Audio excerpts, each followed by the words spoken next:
Hello everyone, खमागणी। सो ये जो video आप देखने वाले हो इसमें हम जियोग्राफी ऑप्शनल को किस तरीके से अप्रोच करना है, क्या आपको स्ट्रैटेजी रखनी है ताकि आप 280 प्लस स्कोर कर सको, किस तरीके से आंसर राइटिंग को इम्प्रूव करना है। एंड ऑल्सो ओनली आईएएस पे हम जियोग्राफी ऑप्शनल का एक फाउंडेशन कोर्स लॉन्च कर रहे हैं। ये कोर्स 25 अक्टूबर से स्टार्ट हुआ है। इसमें आप any time you can take the admissions because the videos would be available to you now. इस कोर्स के कुछ फीचर्स हैं, क्योंकि हमको कंटिन्यूसली काफ़ी क्वेरीज आ रही हैं, तो हमने सोचा कि हम एक वीडियो बना के उन सारी क्वेरीज को आंसर कर देते हैं। इस कोर्स के क्या फीचर्स होंगे? सबसे पहले तो क्योंकि अगर आप ज्योग्राफी का syllabus, if you are thinking to have the geography optional, तो आपने डेफिनेटली उसका सिलेबस देखा होगा। और हमने किस तरीके से ज्योग्राफी ऑप्शनल को प्लान करा है, किस तरीके से हमने पेपर 1 एंड पेपर 2 को इंटरलिंक करा है कि आपको पेपर 2 का सेपरेट स्टडी नहीं करना पड़ेगा, and that is where your marks make a difference. तो आप हमारा शेड्यूल डाउनलोड कर सकते हैं, उसका जो लिंक है वो डिस्क्रिप्शन बॉक्स में आपको मिल जाएगा। एक बार उस शेड्यूल को खोल के देखिए। ऑल्सो मैं आपको बताऊं कि हम इसमें topic wise every single topic which is mentioned in the syllabus will be covered in this course. NCERTs include होंगी। एक मेजर मिस्टेक जो हम करते हैं कि हम एनसीईआरटीज़ को पढ़ते नहीं हैं, सीधा हम स्टैंडर्ड बुक पे आ जाते हैं।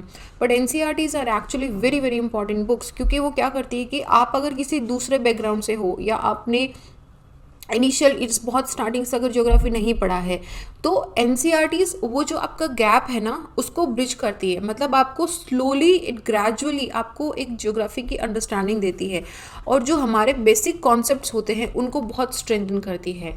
तो जनरली ये हमेशा एडवाइस करा जाता है कि आप एनसीईआरटीज़ को पहले पढ़ो, जीसीलियों को पढ़ो, उसके बाद आप स्टैंडर्ड बुक्स पे आओ। तो इस कोर्स के अंदर हमने एनसीईआरटीज़ को इंटीग्रेट करा है। अगर हम, क्योंकि हमने जो क्लासेस हैं वो इस तरीके से अलाइन करी हैं कि स्टैंडर्ड बुक्स में, जो मैं आपको बताऊंगी कि हमने कौन कौन से स्टैंडर्ड बुक्स इसमें कवर करी है, उनके साथ में एनसीईआरटीज़ में जो भी सिंपल कॉन्सेप्ट्स हैं उन सबको इसमें इंक्लूड करा गया है। मल्टीपल स्टैंडर्ड बुक्स, एक मेजर मिस्टेक जो जनरली एस्पिरेंट्स करते हैं कि डायरेक्टली किसी कोचिंग इंस्टीट्यूट के नोट्स ले लिए एंड दे स्टार्ट द रट्टाफिकेशन with that. This is not going to help you at all, क्योंकि नोट्स हमेशा नोट्स होते हैं, they are the extract part of a standard book. तो जब तक आप स्टैंडर्ड बुक से एक ओरिजिनल कॉन्सेप्ट को नहीं समझेंगे, आप खुद की क्रिएटिविटी से, खुद की अंडरस्टैंडिंग से आंसर लिखना बहुत मुश्किल हो जाएगा। Plus mapping of India and world will also be covered, क्योंकि पेपर 2 के अंदर एक बहुत अच्छा बंच ऑफ मार्क के अंदर मैपिंग का क्वेश्चन आता है।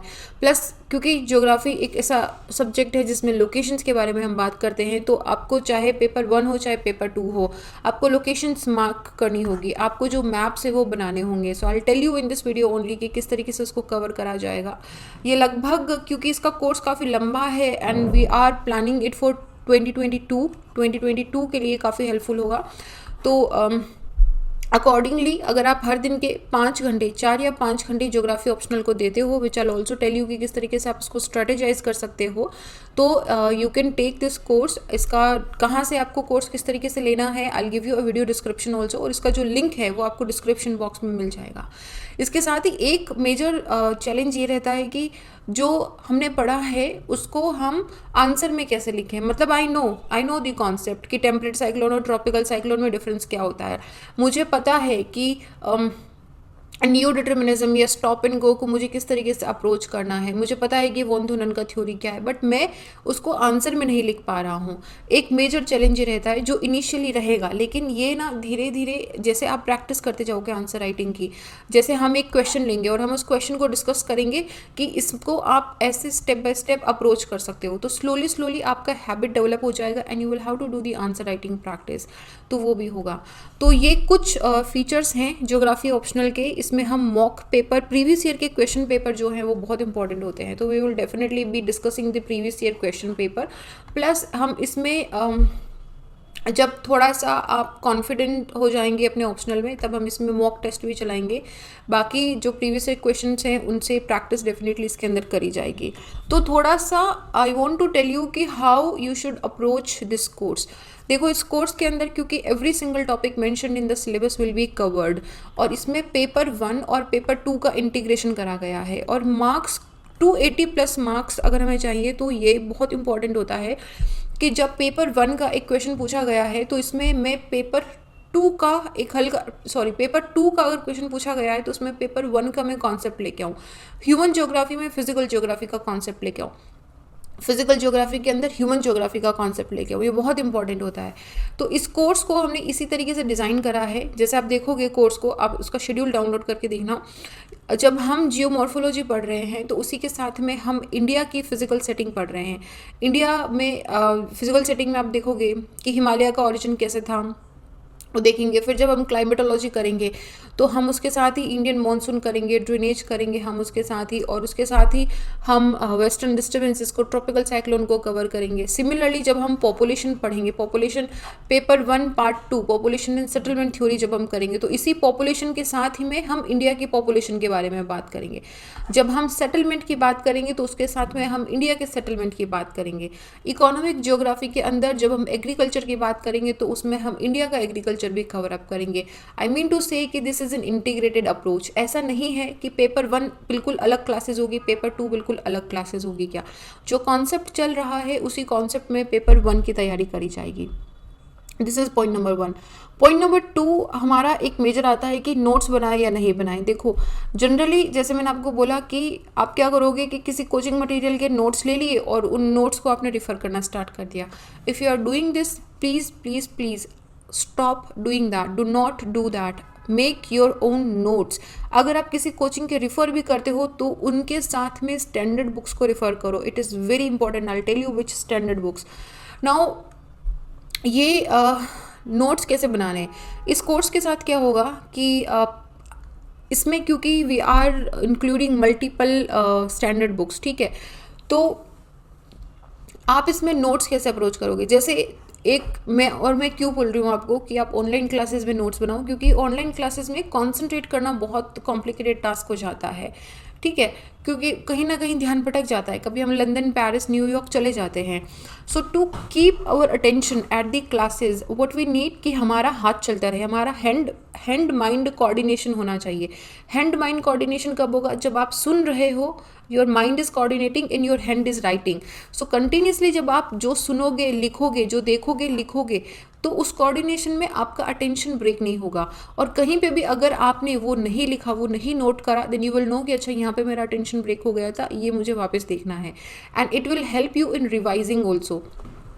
And how I want you to take this कि जैसे ही हमने आज एक क्लास करी, फॉर एग्जाम्पल आपने आज एक लेक्चर देखा, then I will give you the books also कि आप कौन सी बुक्स रिफर कर सकते हो। You directly go to the standard book and you open the book, you read what we have already studied. If you find some other example, some extra material, some enrichment, you note it down in your notes. उसको फटाफट अपने notes में लिख लो।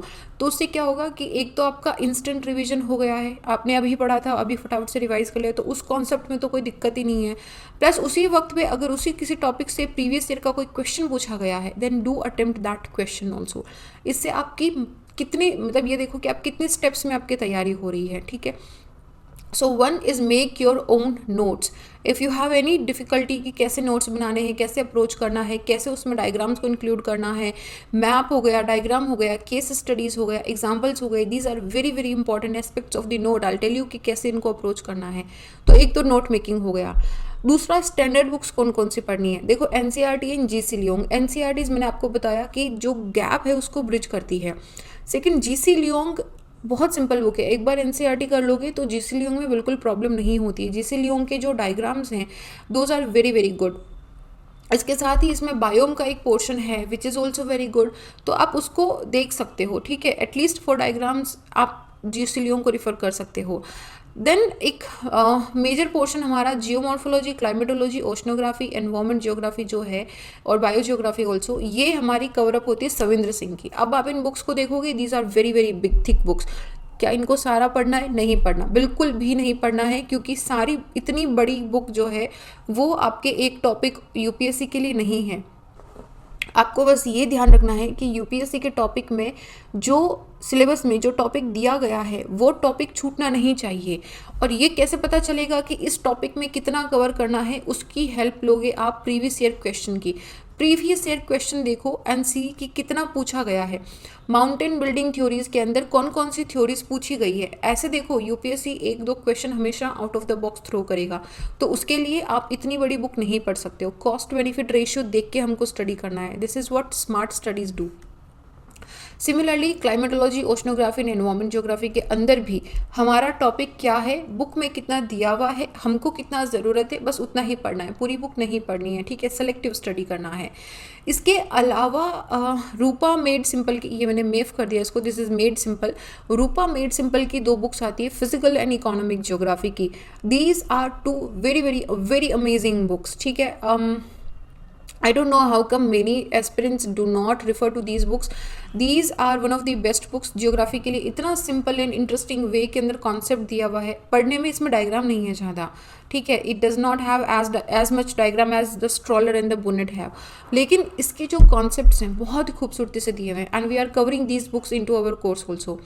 इसके अलावा 2 book हैं जिनको purchase मत करना, एक तो एलन स्ट्रॉलर का और एक बुनेट आरबी का फिजिकल ज्योग्राफी इन डायग्राम्स है। ये बुक अगर आप चाहो तो आप डाउनलोड कर लो and just refer to these books for some diagrams and examples. एकदम कलरफुल बुक्स हैं ये, बहुत ही अच्छी किताबें हैं ये आपको डायग्राम के लिए। देखो ज्योग्राफी के अंदर बहुत मैटर करता है कि आप अच्छा डायग्राम बनाओ, आप क्रिएटिव डायग्राम बनाओ, जो भी कॉन्सेप्ट है उसको आप पिक्टोरियल रिप्रेजेंटेशन दे सको। तो एलन स्ट्रॉलर एंड बुनेट का जो बुक है वो आपको बहुत हेल्प करेगा यहाँ पे, ठीक है। ये तो हमारा पेपर 1 पार्ट 1 हो गया। पेपर 1 पार्ट 2 हमारा ह्यूमन ज्योग्राफी का आता है, जिसके अंदर हमारे कॉन्सेप्ट्स आते हैं। पर्सपेक्टिव ऑफ ह्यूमन ज्योग्राफी आ गया, मॉडल्स एंड थ्योरीज हो गया, हमारे पॉलिटिकल ज्योग्राफी आ जाता है, हमारा इकोनॉमिक ज्योग्राफी आ जाता है, पॉपुलेशन एंड हमारा सेटलमेंट आता है। अब ये सब कहाँ से पढ़े, इसमें सबसे इंपॉर्टेंट होता है models and theories and perspective of human geography. Perspective of human geography आप आर.डी. दीक्षित या के सिद्धार्था रिफर कर सकते हो। जनरली इट इज़ एडवाइजेबल कि आप आर.डी. दीक्षित में बहुत अच्छे फ्लो के अंदर एकदम देखो पर्सपेक्टिव, अगर इसे आप साइलोज में पढ़ने की कोशिश करोगे तो आपको समझने में मुश्किल होगी। पर्सपेक्टिव को हमेशा ये एडवाइस करा जाता है कि आप एज ए स्टोरी पढ़ो कि किस तरीके से ज्योग्राफिकल थॉट्स का इवोल्यूशन हुआ, कैसे वो थॉट्स जो हैं वो रियल लाइफ के अंदर या हमारी जो फिजिकल ज्योग्राफी है उसके अंदर उसका लिंकेज करा जाता है, right. So R D. Dikshit is a very very good book for geographical thought, और इसको अप्रोच फिजिकल पर्सपेक्टिव को अप्रोच करने का सबसे बेस्ट तरीका होता है कि आप एक बार किताब उठाओ, समझो कि आप आज नॉवल पढ़ रहे हो, और एक बार में 2 बार में उसको एक बार पढ़ डालो and just read it simply कि क्या बोल रहा है, क्या मतलब क्या इवोल्यूशन हो रहा है। सेकेंड टाइम में what you do, you look at the previous year question paper and you see कि किस तरह के क्वेश्चंस पूछे गए हैं, ठीक है। फिर आप क्या करो कि उसका एक क्रोनोलॉजिकल ऑर्डर बनाओ कि अच्छा इस तरीके से डेवलपमेंट हुआ है। नाउ आपने जब पहली बार पढ़ा तो आपको हल्का सा आइडिया लग गया, आपने प्रीवियस ईयर क्वेश्चन देखे, आपको लग गया कि अच्छा मुझे इसमें से इस तरह का कंटेंट उठाना है। Then what you are doing, you are making a chronological order कि अच्छा इस तरीके से इवोल्यूशन हुआ है, and then you go deeper into the concept कि उन्होंने क्या बोला है। आई विल टेल यू कि इसको किस तरीके से हम जनरली याद रख सकते हैं। देन इसके अलावा मॉडल्स एंड थ्योरीज के लिए माजिद हुसैन का एक बुक आता है ह्यूमन ज्योग्राफी का, that is again a very good book, तो उसको आप रेफर कर सकते हो। अच्छा, इंडियन ज्योग्राफी के अंदर एक वो डिबेट रहती है कि कुल्हर यूज़ करना है, माजिद हुसैन यूज़ करना है, आप कोई भी कर सकते हो। वैसे जनरली कुल्हर पे ज़्यादा एम्फेसिस करा जाता है, बट इसमें ऐसा कोई डिबेटेबल नहीं है, जो भी आपको ज़्यादा कंफर्टेबल लगे, कुल्हर या माजिद हुसैन, आप कुछ भी कर सकते हो। बट इंडियन ज्योग्राफी के अंदर आप पेपर 2 का अगर पेपर देखोगे ज्योग्राफी का, तो questions are very simple. Question का नेचर लगता है कि ये तो जीएस में से क्वेश्चन बनाया गया है, उसको तो आप किसी नॉन ज्योग्राफी ऑप्शनल के स्टूडेंट को दोगे तो वो भी सॉल्व कर लेगा। Then what is the sense, हमको कैसे करना है, हमको ऐसे करना है कि हमको उसको पेपर 1 के साथ लिंक करना है। एग्जाम्पल देती हूँ मैं आपको, ऐसे नहीं समझ आएगा, I just give you an example. For example आपको सस्टेनेबल डेवलपमेंट पे एक क्वेश्चन पूछा गया है, ठीक है। देन आपने अगर आप जीएस के स्टूडेंट हो, अगर आप नॉन ज्योग्राफी ऑप्शनल के स्टूडेंट हो, then you will simply write कि सस्टेनेबल डेवलपमेंट क्या होता है, ये हमारे एसडीजीज हैं, इस तरह के स्टेप्स लिए गए हैं एंड अदर थिंग्स। लेकिन अगर आप ज्योग्राफी का आंसर्स को बनाना चाहते हो, then you are going to write about the theories given by, किसके द्वारा, ग्रिफिथ टेलर ने जो स्टॉप एंड गो का थ्योरी दिया था, ठीक है। ग्रिफिथ टेलर ने जो नियो डिटर्मिनिज्म का थ्योरी दिया था, वही सेट कि stop and go, green light red light, green light red light, so that is the theory you would have to bring in here. Similarly एक और क्वेश्चन देखो, फॉर एग्जांपल जैसे आपसे एक क्वेश्चन पूछा गया है कि रूरल डेवलपमेंट क्यों इम्पॉर्टेंट है, ठीक है। फॉर एग्जांपल आपसे क्वेश्चन पूछा गया है कि अगर हम ट्रांसपोर्ट मॉड्यूल का डेवलपमेंट करते हैं रूरल एरिया के अंदर, then how it bring development, ठीक है, क्या हेल्प करेगा।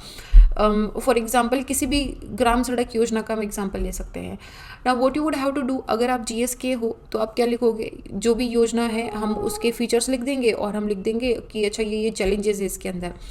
But if you are a student of the geography then what would you write कि अगर गांव के अंदर डेवलपमेंट होता है या गांव के अंदर अगर रोड्स अच्छी बनती हैं तो उससे क्या होगा, एक तो गांव में जो एग्रीकल्चर है उसका फीडबैक लूप बनेगा, किसके साथ, एग्रो इंडस्ट्रीज के साथ, तो विच मीन्स कि गांव के अंदर समृद्धि आएगी। सेकंड आप क्या लिख सकते हो कि जो हेल्थ फैसिलिटीज़ हैं, एजुकेशन फैसिलिटीज़ हैं, जो ट्रांसपोर्टेशन है, रूरल अर्बन माइग्रेशन है, वो किस तरीके से रिड्यूस हो जाएगा। और इसमें क्या होगा, जो विलेजेस हैं वो एज ए ग्रोथ पोल बनना स्टार्ट हो जाएंगे, वो ग्रोथ सेंटर बनेंगे, जिससे जिससे जो आसपास का डेवलपमेंट है धीरे धीरे वो गाँव एक टाउन में डेवलप होगा।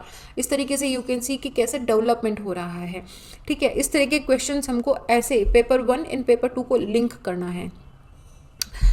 इतना टफ नहीं है, एक बार जब आप कोर्स कर लोगे ना, या फिर आप अगर अपनी भी स्टडी कर रहे हो, कैसे भी अगर आप कर रहे हो, when you start reading the syllabus and when you start linking the syllabus of paper 1 and paper 2 it becomes very easy। Regional development के लिए भी सेम ही, रीजनल डेवलपमेंट में आपको बोल दिया कि जैसे एक इनलैंड वाटरवेज का आया था, then how you are going to link it with the paper 1, then you have to link it with the paper 1 only, then it will be like a geographical answer. तो ये सारी चीज़ें हम course में करेंगे, ठीक है, 1 बाय 1, क्योंकि हम पेपर 1 एंड पेपर 2 को साथ ही में कर रहे हैं, तो वो एक चैलेंज नहीं आएगा। सो ये हमारे स्टैंडर्ड बुक्स हो गई हैं। अब एक मेजर आता है कि हम केस स्टडीज़, आप बोलते हो कि केस स्टडीज़ लो कैसे ले, कौन से एग्जांपल्स लिखने हैं, कहाँ से फैक्चुअल डेटा उठाना है, और ये हमारे डायग्राम्स एंड मैप का क्या करना है। देखो, एक तो न्यूज़पेपर में जो एग्जांपल आते हैं उनको यूज़ करो केस स्टडीज़ के लिए। For example man animal conflict का आ गया कि यहाँ से एलिफेंट निकल रहा था, वो ट्रेन से टक्कर हो गई और उसकी डेथ हो गई, इस तरह के एग्जाम्पल्स हो गए। या फिर नीलगिरीज के अंदर, वेस्टर्न घाट्स के अंदर किस तरीके से इनस्टेबिलिटी क्रिएट हो रही है। या फिर जैसे अभी रिसेंटली अगर कोई आर्टिकल आया था कि एरोसोल्स की वजह से जो हमारा लो प्रेशर है वो काफ़ी वीक होना स्टार्ट हो गया है, तो उसकी वजह से मॉनसूनल विंड जो है वो इतनी स्ट्रांगली नहीं आती है, तो उसकी वजह से मॉनसून हमारा वीक हो रहा है। कैसे क्लाइमेट चेंज की वजह से इंडियन ओशन डाइपोल चेंज हो रहा है, ठीक है। ये सारी चीज़ें क्या ये न्यूज़ में आती रहती है, तो हम क्या ध्यान नहीं देते हैं। आप अगली बार से क्या करोगे, जब भी न्यूज़पेपर पढ़ोगे आपको कोई भी न्यूज़ जो लगता है कि अच्छा ये मेरे ज्योग्राफी ऑप्शनल के सिलेबस के साथ मैच करती है, आप उसको छोटे से एक कॉपी के अंदर एक छोटा सा नोट पैड लो, उसमें नोट करना स्टार्ट कर दो। These are your examples, these are your case studies जिनको आपको यूज़ करना है। Then there is a magazine geography and you which is also one another very amazing magazine. इस कोर्स के अंदर हम उसको कवर अप भी करेंगे। इसके अलावा योजना एंड कुरुक्षेत्र आती है ना। योजना एंड कुरुक्षेत्र के जो टॉपिक हैं वो जनरली रूरल डेवलपमेंट से, वुमेन एम्पावरमेंट से, एग्रीकल्चर से, सस्टेनेबल डेवलपमेंट से रिलेटेड, हेल्थ से रिलेटेड होते हैं। तो वो ऐसा लगता है जैसे जीएस का है, बट उसके अंदर जो एग्जांपल्स हैं उन एग्जांपल्स को हम कोट कर सकते हैं ऑप्शनल आंसर राइटिंग के अंदर। जो स्टैंडर्ड बुक्स हम पढ़ेंगे उसके अंदर एग्जाम्पल दिए हुए हैं, उनको हम कोट कर सकते हैं। जब भी आपको लगता है आप इंटरनेट की हेल्प लो, मैपिंग में अगर अटक गई है लोकेशन कहाँ पे है, इंटरनेट की हेल्प लो। ये सारी चीज़ें आपको धीरे धीरे करनी होगी। देखो, you are preparing for UPSC and that also you are preparing for an optional. तो ऑप्शनल में हमेशा आपको एक एडवांस लेवल ऑफ अंडरस्टैंडिंग चाहिए होता है। जीएस के अंदर आप सिंपली करंट अफेयर से या हमारी जो सिंपल स्टैंडर्ड बुक्स है उनके साथ प्रिपेयर कर सकते हो, बट ऑप्शनल में चाहे आप कोई भी ऑप्शनल लीजिए, you will have to give a little more attention, a little more effort into that, ठीक है। तो यही एफर्ट है जो आपको 280+, 270+, 300+ में लेके जाएंगे। You have to put efforts into that, right? So ये हमने कवर अप कर लिया है कि कोर्स में हम क्या क्या कवर करेंगे। मेजर एस्पेक्ट्स मैंने आपको बता दिए हैं। इसके अलावा अगर आपके पास कोई क्वेरी है कि हम इस कोर्स में क्या कवर अप करने वाले हैं, सो उसके लिए आप या तो कमेंट सेक्शन में you can actually right in the comment section also, या फिर आप हमें डायरेक्टली भी अप्रोच कर सकते हो। We are definitely approachable. Now there are some points which I want to tell you. तो एक तो कुछ होता है कि जैसे models and theories and perspective है वो याद नहीं रहता है, इतना है कैसे याद रखेंगे। So you make an A4 sheet chart, एक छोटा सा चार्ट बना लो, उसको दीवार पे चिपका लो। जब भी आओगे जाओगे निकलोगे उसको देखोगे, जितनी बार देखोगे सबकॉन्शियसली आपके दिमाग में वो फिट रहेगा। अपना आपका जो रूम है ना उसको आप अपना स्टडी रूम ही रखो, उस पर दीवार पे जितना कलर वलर हो जाएगा सब दीवार पे चिपका दो। सिलेबस एक तो निकाल के दीवार पे चिपकाओ। एक आपका इंडिया का वर्ल्ड का जो मैप है वो आपकी वॉल पे होना चाहिए, so you can see it multiple time कि क्या हो रहा है। ठीक है, ये सारी चीज़ें काफ़ी इंपॉर्टेंट हैं। देन अपार्ट फ्रॉम दैट, जैसे कोई कॉन्सेप्ट हो गया तो आप उसके शॉर्ट नोट बनाओ। जैसे मैंने ये हम मेरे खुद के नोट्स हैं, रोस्टोव एंड कार्लोस का जो ग्रोथ मॉडल डेवलपमेंट स्टेज था कि कैसे ट्रेडिशनल सोसाइटी से इसकी प्री कंडीशन होती है टेक ऑफ की, जब टेक ऑफ पे होता है तब सोसाइटी के क्या कैरेक्टरिस्टिक्स होते हैं, जब वो मेच्योरिटी की तरफ जाती है तो क्या कैरेक्टरिस्टिक्स होते हैं, हाई मास कंजप्शन के क्या कैरेक्टरिस्टिक्स होते हैं, कौन सी कंट्री उसमें आती है, किस तरीके से डेवलपमेंट हो रहा है स्टेप बाय स्टेप। ये मैंने सिर्फ आधे पेज में बना लिया है। अब मुझे इसको रिवाइज करने में कितना टाइम लगेगा? 5 minute, hardly 5 minute. And also क्योंकि मैंने ये खुद स्टैंडर्ड बुक बन के अपने हाथ से लिख के बनाया, मैंने की पॉइंट्स लिखे हैं, तो मुझे 5 मिनट से ज़्यादा इसको रिवाइज करने में नहीं लगेगा। सो that is how you make your notes, you simplify them, you shorten them. जितना मिनिमम लिखना है, सेंटेंस आप क्रिएट कर लोगे। आपको कीवर्ड्स चाहिए कि अच्छा क्या था, कॉन्सेप्ट क्या था, वो चीज़ आप यहाँ से ले सकते हो। नोट्स के बीच में आसपास में जहाँ पे भी जगह मिलती है, जहाँ से भी करंट अफेयर में अच्छा ये वाला, फॉर एग्जाम्पल एग्रीकल्चर के अंदर कोई नया डेवलपमेंट हुआ है, न्यूज़पेपर में आया, फटाफट से उसके स्टडी को उठा के आपकी जो एग्रीकल्चर के नोट्स हैं उसमें उसको पिन पॉइंट करो कि अच्छा यहाँ पे ये लिखा जा सकता है। अच्छा इस कंट्री के अंदर ये हुआ है, इंटरनेशनल एग्जांपल्स भी आपको मिलेंगे कि अच्छा इस कंट्री के अंदर ऐसा कुछ डेवलपमेंट हुआ है, उसको फटाफट से अपने नोट के अंदर सिंपल चिट्स के अंदर लिखो, so that you know what you are doing. अगर न्यूज़पेपर में भी लगता है कि ये जैसे ये आर्टिकल था, this was during my preparation, this was a very important article, तो मैंने इस आर्टिकल को इधर ही चिपका लिया था कि इसको 4-5 बार पढ़ेंगे और इसमें जो कंटेंट है उसको आंसर राइटिंग के अंदर यूज़ लिया जाएगा।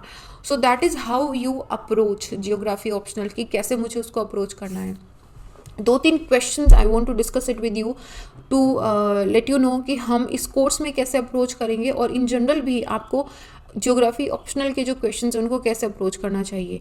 जैसे एक क्वेश्चन है, discuss the limitation of the theory of continental drift and show how the theory of plate tectonic is an improvement over it. Now this question has 2 parts. पहले तो आपको कॉन्टिनेंटल ड्रिफ्ट थ्योरी के limitations के बारे में पूछा है, तो कॉन्टिनेंटल थ्योरी क्या थी, उसके एविडेंसेस क्या थे, बिल्कुल नहीं लिखना है, छेड़ना भी नहीं है, जाना भी नहीं है वहाँ पे, लिमिटेशंस पे आ जाओ सीधा। कॉन्टिनेंटल ड्रिफ्ट थ्योरी जो वेगनर ने दी थी उसका एक मेजर लिमिटेशन था, वो ये था कि उन्होंने बोला था कि जो कॉन्टिनेंट्स हैं वो आपस में ड्रिफ्ट हो रहे pole fleeing force and tidal force की वजह से, तो इसकी वजह से उनका बहुत क्रिटिसिज्म हुआ था और थ्योरी को ऑलमोस्ट रिजेक्ट कर दिया गया था। और दूसरा एक ये भी था कि जो अल्फ्रेड वेगनर थे ना, वो थे मीटेरोलॉजिस्ट। उन्होंने अपने मीटेरोलॉजी का जब वो अपना स्टडी कर रहे थे तो उसमें उनको एविडेंसेस मिले और उन्होंने आगे जाके उसको बिल्डअप करके कॉन्टिनेंटल ड्रिफ्ट का थ्योरी दे दिया। तो इससे जितने जियोलॉजिस्ट थे ना वो सब थोड़े चिढ़ गए थे कि यार एक मीटेरोलॉजिस्ट वाला बंदा आके हमारे फील्ड के अंदर थ्योरी दे रहा है। तो उस वक्त पे अल्फ्रेड वेगनर का थ्योरी ऑलमोस्ट रिजेक्ट हो गया था। It was only in 1940s और 50s जब हैरी हेस आए थे, जब हमारा कन्वेक्शन का जब हमारा थ्योरी, प्लेट टेक्टोनिक का जब थ्योरी आया था, तब जाके इस थ्योरी को रिवाइव करा गया था। ये उसके अच्छा ये तो हो गया फर्स्ट पार्ट, हमने बता दी लिमिटेशन। उसी में हम लिंक करेंगे कि किस तरीके से आगे फर्दर डेवलपमेंट हुआ था जब हमने प्लेट टेक्टोनिक्स के बारे में पढ़ा कि कैसे मूव हो रहा है, सी फ्लोर स्प्रेड कैसे, क्या मूवमेंट क्यों हो रहा है, क्या फोर्स बताया गया था और किस तरीके से वो फोर्स प्रूव हुआ था, प्लेट्स कैसे मूव करती है, ये चीज़ बताएंगे। डायग्राम क्या बनाएंगे, आप थ्योरी ऑफ कॉन्टिनेंटल ड्रिफ्ट में क्या बना सकते हो, ऐसे तो कोई लिमिटेशन का डायग्राम नहीं होगा, तो हम क्या करेंगे कि हम एक पेंजिया दिखाएंगे, पेंथलासा दिखाएंगे, पेंजिया दिखाएंगे, पेंथलासा दिखाएंगे, वो हमारा लोरेशिया और गोंडवाना में ब्रेक हुआ है, यहाँ पे तेज से सी बन गया है, पर इस और उसके बाद में वो बाकी डिफरेंट कॉन्टिनेंट्स के अंदर ब्रेक हो गया कि वो नॉर्थ अमेरिका, यूरोप के अंदर, और इधर हमारा डिफरेंट कॉन्टिनेंट्स में ब्रेक हो गया। तो इसमें हम लिख देंगे कि the forces which are applicable according to the Alfred Wegener, कि ये 2 पोल फ्लिंग फोर्स और टाइडल फोर्सेज के लिए एप्लीकेबल थे। छोटा सा नोट बना दिया।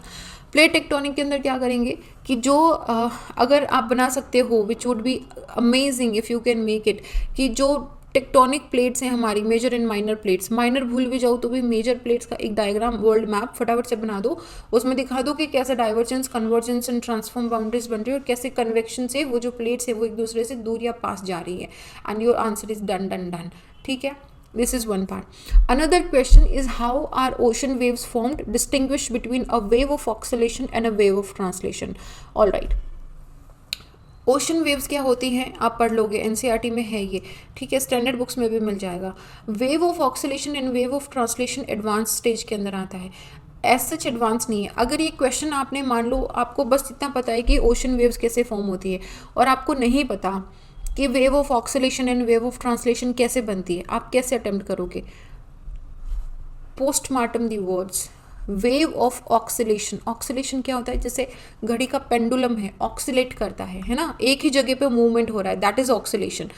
ट्रांसलेशन क्या होता है? एक जगह से दूसरी जगह पे मूवमेंट हो रहा है, मूवमेंट एक जगह से दूसरी जगह पे हो रहा है। Now what is happening?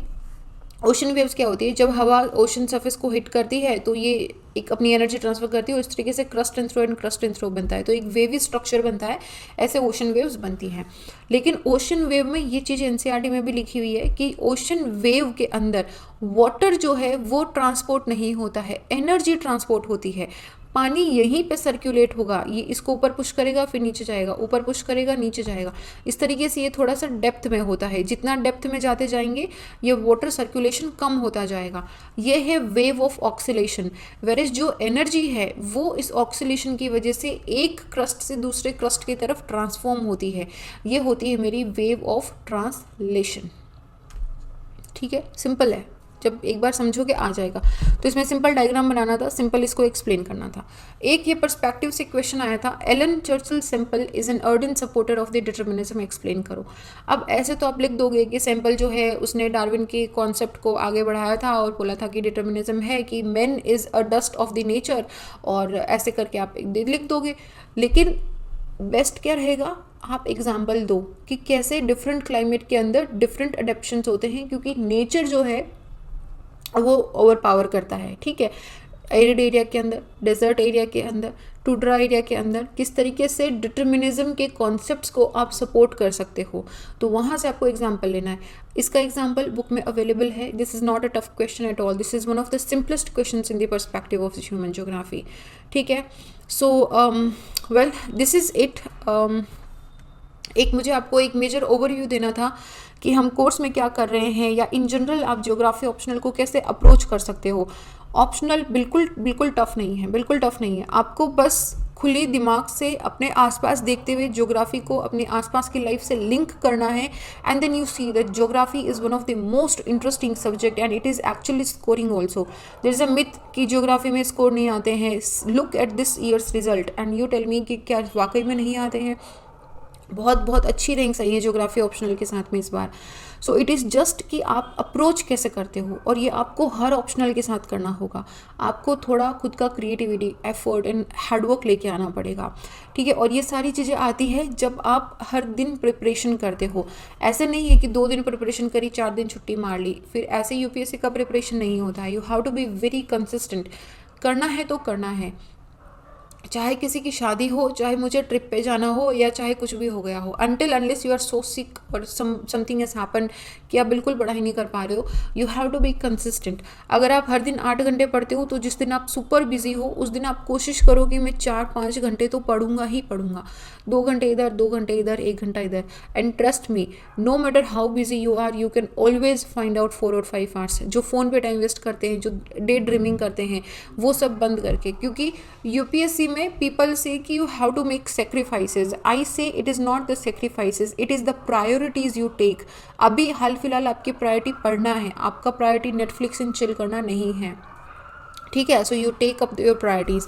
So schedule उसमें बहुत हेल्प करता है। तो इस ऑप्शनल कोर्स के अंदर भी हमने क्या एक पूरा शेड्यूल रखा है कि वीक में 5 डेज़ क्लासेस होगा, और सैटरडे संडे को आप answer writing practice, and Saturday Sunday को आप क्या करोगे कि आपने जो भी रिवाइज करा है, जो भी पढ़ा है, उसको आप पूरा रिवाइज करोगे।